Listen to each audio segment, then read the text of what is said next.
If you're in the market for a used vehicle in 2024, you're going to want to hear this. I'm always telling you the best way to buy a brand new vehicle, and a lot of you have asked about used vehicles, so I thought I'd address that tonight. What's the best way to buy a used vehicle at a dealership? And if you're using cash, is there a way to still get a discount? This is definitely a good question for me. I was the top salesman ever at the world's biggest Dodge Ram dealership in used cars. I have the record for most annual, most monthly, most weekly, most daily, most deposits. Every record you could have broken at that dealership, I did, and I did it all on used cars, so I'm excited to answer this one. First thing I'm going to tell you is that you can negotiate a good deal for yourself when you're bringing cash to the table. I know that the old thought process was that cash is king, and those days are dead as disco. These days, if you're not financing, the dealership really doesn't want to help you out on price.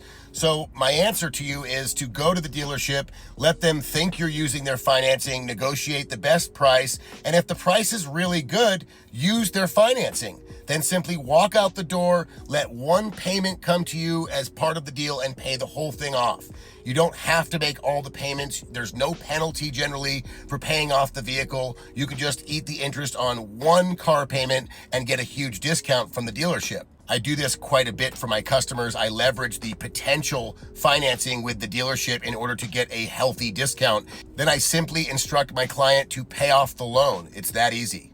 If I was shopping for a used vehicle and I knew exactly which used vehicle I was looking for, then I would shop nationwide. That's going to give me a really good idea of all the different markets on the vehicle I like. If I find a great deal on what I'm looking for, but it's too far out for me to go to, maybe I can get numbers from that dealership and use those numbers to make my local dealership come down on their price. See guys, I'm going to always tell you the same things with new and used. Competition will drive the price down, and searching will always save you money. Just remember, the guys that don't give you numbers over the phone aren't guys you want to work with anyway. Even though it doesn't matter what number the dealership paid for the vehicle, what they're asking is what they're asking. I always like to see what the potential trade numbers were on that vehicle, because it gives me an idea at least of their margin, and I don't want to be too far off with an offer and lowball them. I'd rather be reasonable and have them counter or at least work with me. Remember, it's a used vehicle, so check your Carfax and don't just browse the top. I made a video about this a couple of videos ago,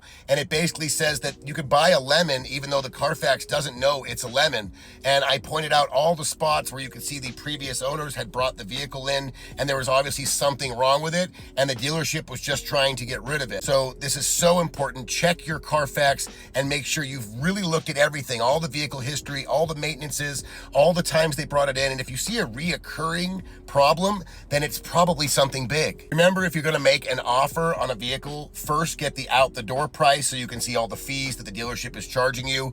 And then don't try and nitpick things off of the total bill. Just make an offer, a reasonable offer on the bottom line, and see if the dealership bites. I was a salesperson, and I love it when the potential of a deal is in the air.